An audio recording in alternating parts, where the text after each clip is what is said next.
Hey everybody, it's Aisha Cockburn from Startup Life Support, and this was completely unplanned. I was not planning a broadcast tonight. Most of you know when I do go live, I give you some notice. I'll let you know at least a few days ahead of time.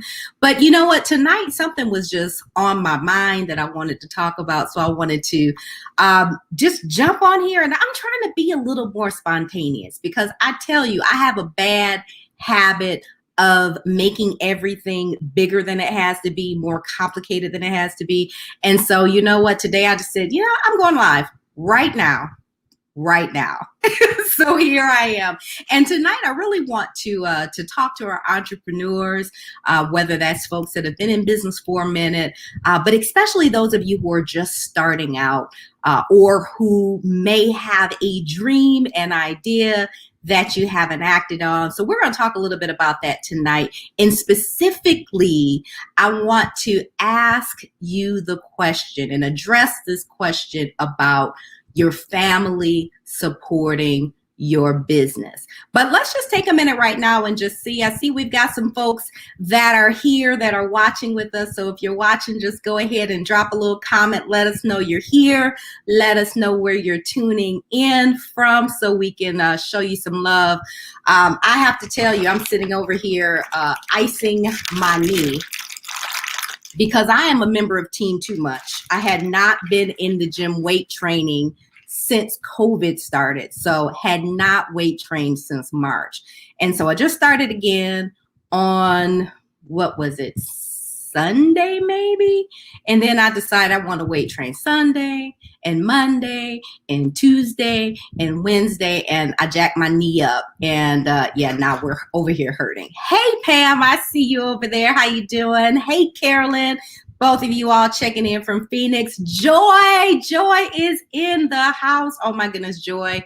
You are so doggone hilarious. I just want to tell you that you almost made me fall out of my chair with that Hallmark movie post today. So keep it coming. I tell you, when I'm in a bad mood, I can always go to your page and find something that's going to make me laugh. So yeah, I was Team Too Much, always overdoing it. And I tell you, that's even one of those things that we as entrepreneurs can tend to do.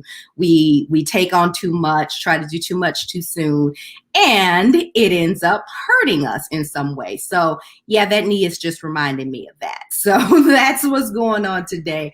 But I want to go ahead and jump into our topic tonight because I don't plan on hanging out too late tonight, because if you know me, you know that I go to bed pretty early. So by about 9 o'clock, I'm winding down. And here in Arizona, it is 8:21 right now. If you're on the East Coast and you're watching, you know it's past your bedtime, but you're still hanging in with us. And so if you're watching, I'm glad you're here. So continue to check in. But today's conversation was really inspired by a post that my cousin shared some time ago. So funny, she doesn't even know that I was going to talk about this. But my cousin, Amika Richardson, has a wonderful business that many of you are familiar with called Meek's Body Butters.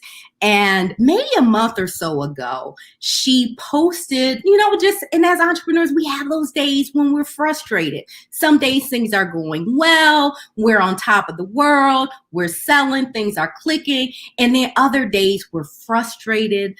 Things are clicking the way that we expected. Something didn't come through. People aren't paying us on time, whatever the challenges may be. But entrepreneurship really can be a bit of a roller coaster ride. You have your ups, you have your downs. And so I think she was just having a day. And on this particular day, she had posted something about her family not supporting her business. And at this point, I had already ordered products from her multiple times. She's my cousin. And one of the things that I shared with her is, you know what? I don't support you because you're my cousin. I support you because you have a great product.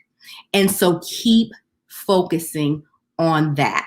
keep making great products, keep doing the things that you're doing to market the business, keep offering great customer service, and that is what's going to pay off in the long run. And I think there's this misconception out there that when we strike out and we start businesses, that our success, our ability to sink or swim is going to be based on whether or not our family or our friends support us. We want them to buy our products. We want them to come to our events. We want them to, whatever it is that we're doing, we want them to be the ones that are behind us. Like, yep, you got this. I believe in you, writing those checks, doing whatever it is. And that's not the reality. And I really don't know whether or not it should be. It's ideal. We want to see tangible support from the people that care about us. But the reality is this. Just look around you. Think about how many people you know who have businesses.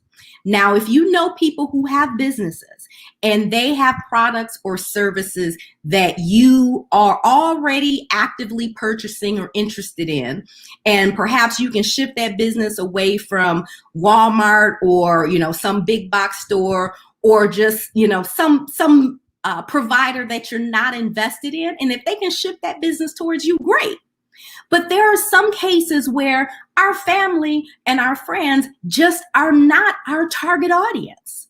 And so they may love you, they may want to support you, but they simply are not the people who buy the thing that it is that you're selling. They're not the audience for your services. They're not the audience for your products. You have a line of clothes. There are people who will like them, but everybody in your family or in your group of friends will not. And so to expect them to come out of their pocket to support everybody around them who is in business, whether they want that product or not, that is an unrealistic expectation. Now, if they choose to do it, let's be grateful. Let's make sure that we show them love. We give them good products. We give them good services. We ask for referrals, but let's not expect it, because the reality is this. If your success, the success of your business, the growth of your business hinges upon whether or not your friends or family support you, then you may as well shut it down now. Because that's just not a big enough market for you unless your family is humongous. And I know some of y'all got some big families. I'm thinking about some of the families that I know back home in Mount Clemens, Michigan. I think about the Joneses. I think about the Kincaids in New Haven. Y'all some big families, But even with families that big, we're talking about growing empires. We're talking about growing sustainable businesses.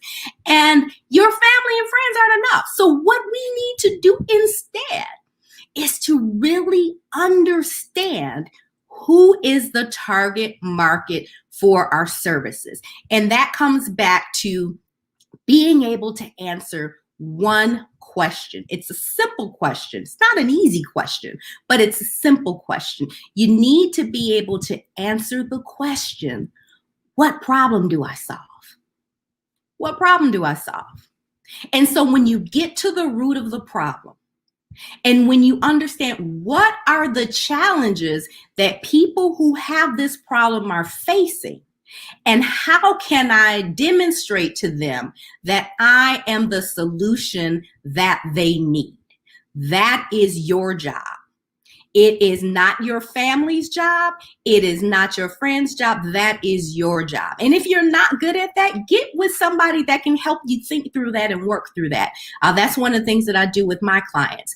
But it really comes down to really understanding who wants or needs what you have. And when you tap into that market and you give them good service, you give them good service, because again, you can have a good product, but if it's unreliable, if you ship late, sometimes it's good, sometimes it's off, then after a while, people will be patient with you and they'll hang in there with you for a while, because we realize with startups, we can't necessarily expect to get, 2-day prime delivery. that we get from Amazon if we're ordering from, someone who's making a product in their home. It just doesn't work that way. So yes, we have to have realistic expectations, but we need to show up the best way that we can and serve our clients well, and continue to do that and continue to get better, reinvest in our businesses so that we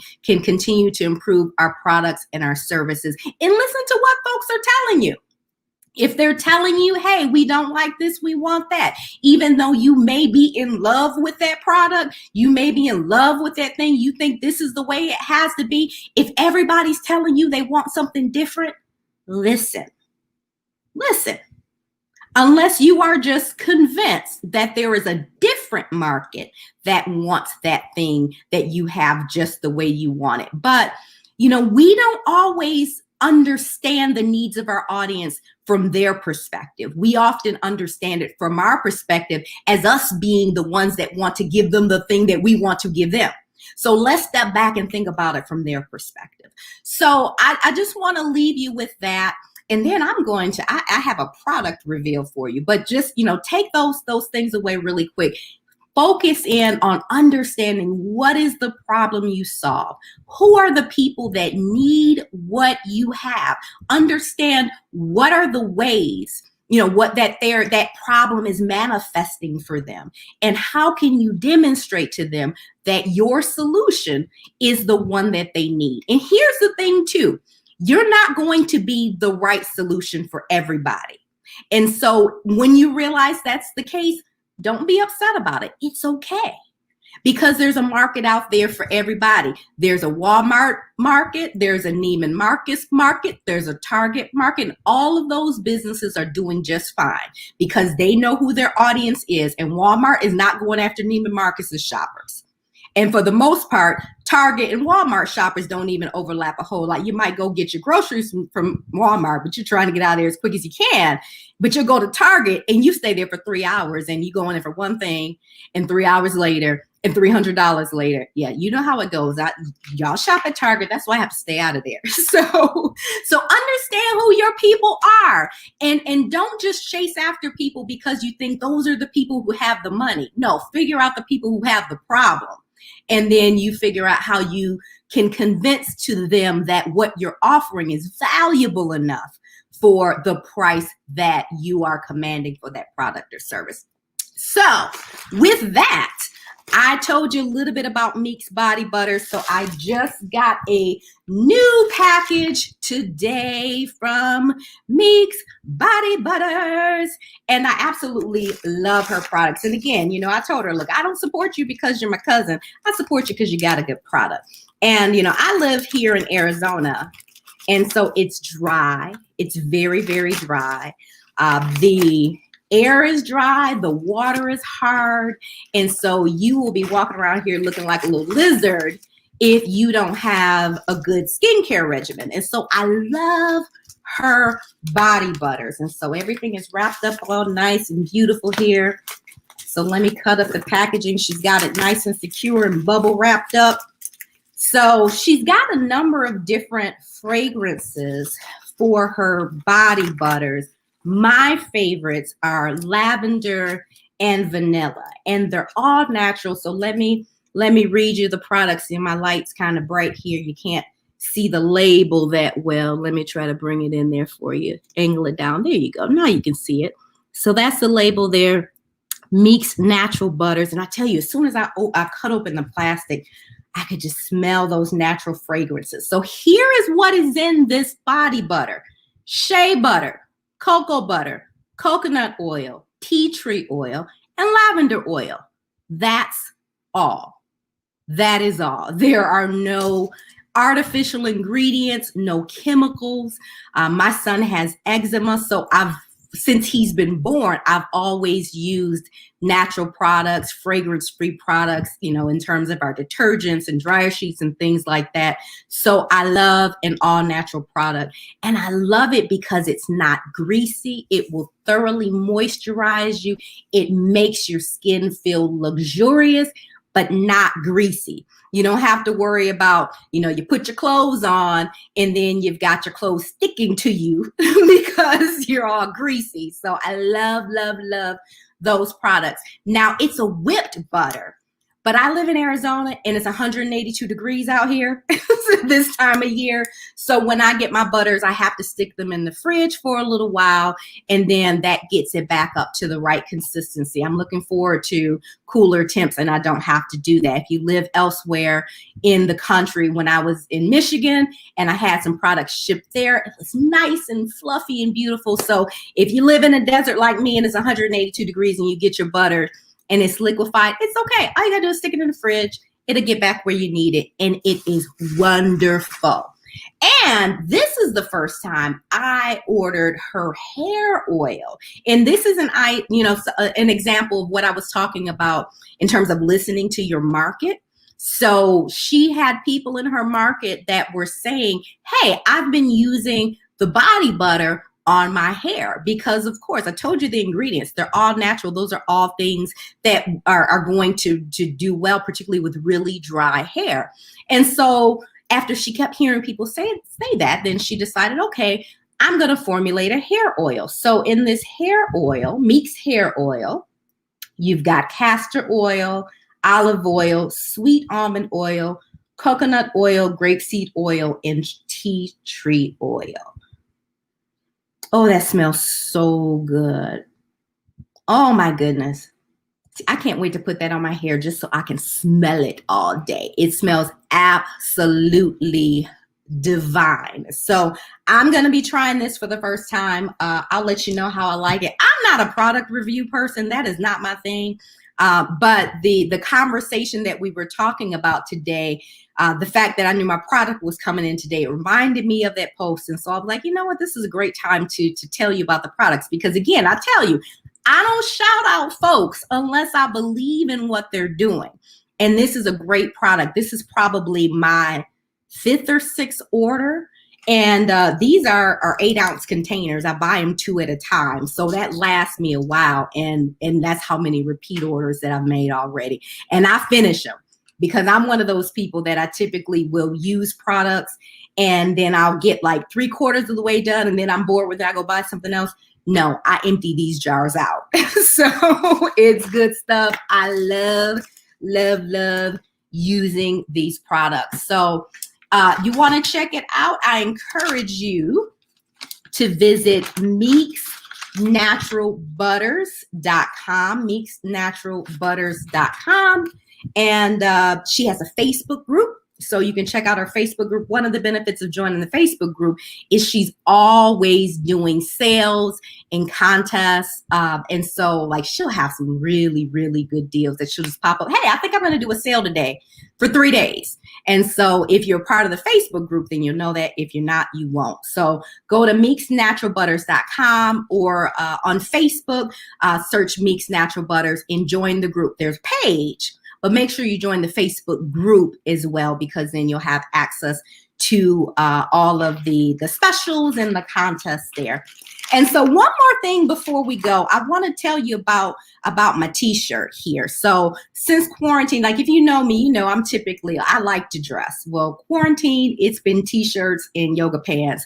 But I have been really specific about the t-shirts that I like to wear. And so let me just get rid of this thing here. Get rid of this overlay. All right, so let me show you my shirt. So today I am repping 1 million cups. And again, we're talking about entrepreneurship. And so 1 million cups was started by the Kauffman Foundation, which is a nonprofit organization that is really focused on helping diverse entrepreneurship grow and thrive across the United States. And so 1 million cups is one of their programs. It happens in nearly 170 different communities across the country. And on Wednesday mornings at 9 o'clock all around the country, The community and entrepreneurs get together, and there's an opportunity for business owners to be able, and these are early stage businesses for the most part, who are able to come and to talk about their business. It's a 6-minute presentation about their business, and they're able to get feedback. It's not Shark Tank. It's not designed to cut you up or tear you down, but to really give you good and constructive feedback, or to help you to brainstorm, or to help you make connections where you may need to grow.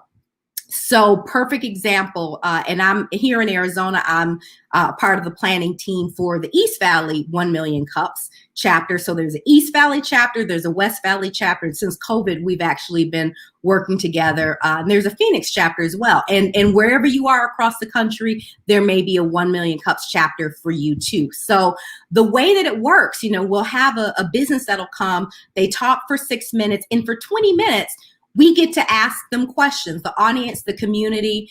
We're doing it virtually now, so we do it over Zoom. And so if there are things about their business that are confusing, or you're wondering, hey, have you thought about this? Have you thought about that? Hey, I know this person that you'd like to meet.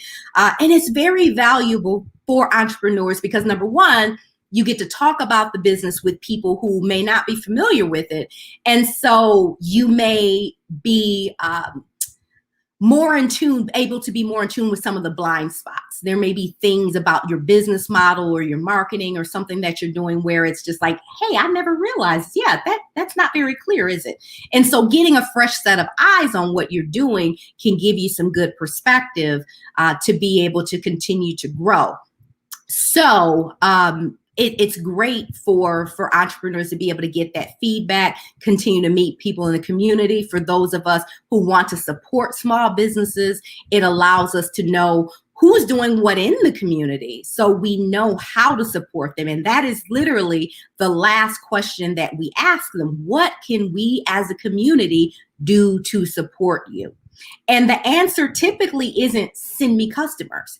It may be, I'm looking for a person who has this particular knowledge or skill set, or I'm looking to connect with someone in this particular industry. So it's something very specific and tangible that they're looking for, that someone in the room may be able to provide for them.